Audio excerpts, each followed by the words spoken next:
Good morning, 8th graders. Today's Tuesday, May 5th, and I'm going to be going over the second part of the 10.7 notes.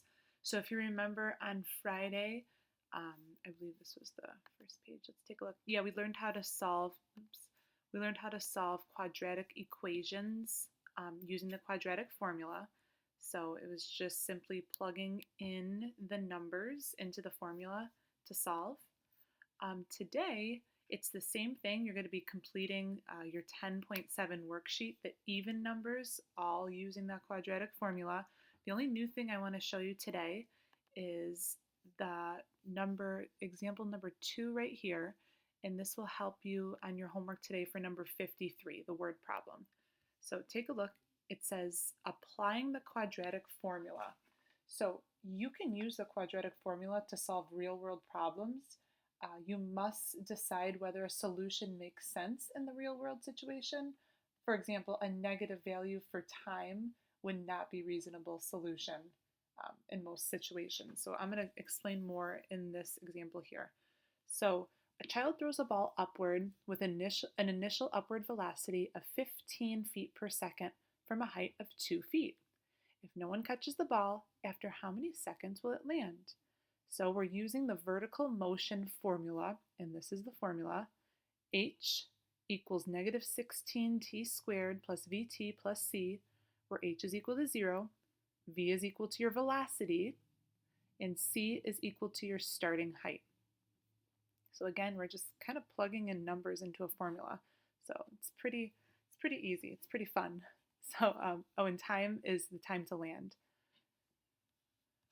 Use the vertical motion formula. So I just took here and I plugged in our numbers. So 0 for H, 15 for my V, keep the T there, plus 2 for my C. So this is what your formula should look like, just using the information from here. And then you want to use this equation. Now we have a nice equation we want to plug into the quadratic formula. So just like we did on Friday, here's your quadratic formula. And I just plugged in the numbers. 15 is my B, so negative 15 plus or minus square root of 15 squared minus 4 times A, that's my negative 16, times 2, that's my C, over 2 times A. So again, my negative 16. And then I just started solving. So 15 squared, 225, plus 128, because negative times a negative is a positive, times 2, you get 128, divided by negative 32. So then I simplified that even more. So I wanted to find the square root of 353. That's not a perfect square, so you just wanted to round. I rounded it to the nearest tenths. So that's why I have negative 15 plus 18.8, negative 15 minus 18.8, because that's the plus and minus. You want two separate solutions. So then I just solved, and I rounded to my nearest hundredth. So this one I got a negative. And remember what I said in real world situations, negative answers aren't reasonable solutions. So that's why for this side, I solved and got positive 1.06. So this is the positive answer. The ball will land in about 1.06 seconds. So on your homework tonight, number 53 is very similar to this. You're just plugging in different numbers into your equation. It's going to have the same situation where it's not going to be a perfect square, so just round to the nearest tenth or hundredth. At the bottom here is just a quick little thing to remind you of the different things we learned. Choosing an appropriate method for solving an equation. So between 10-4 and 10-7, we learned how to solve equations using the quadratic formula, which we did today, using square roots, and using the factoring method, and obviously graphing. So for example like this, 5x squared plus 8x minus 14, you would use the quadratic formula, this right here, negative b plus or minus square root, because you cannot factor this easily.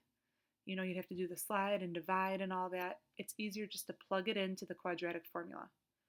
For this type of equation, 25x squared minus 169, you would use square roots because there is no x term, because you want to, add 169 and then you can do the square root of both sides. It's a nice, easy square. For this type of equation, you can factor this because there's no term in front of your x. You simply would just have to find two numbers that you add to get this, multiply to get this. So this would be a good example just to factor. And then this is another one. This one you can use quadratic formula, completing the square, or graphing, because we know how to graph these too. But the equation is not factorable. So if you tried to find an easy way to factor this, you wouldn't be able to. So that's why you just plug it into the quadratic formula. So I hope you guys do well on the rest of your homework today. I think you'll do fine. You just plug it into the quadratic formula. And for number 53, just look at the notes we just went over. This will be due tomorrow, so you don't need to submit anything to me today from this worksheet on Friday. Just complete it. We're going to submit it tomorrow. Here are your 2 simple solutions keys, answer keys, and simple solutions 123 is due tomorrow. I hope you guys have a good day. Talk to you soon.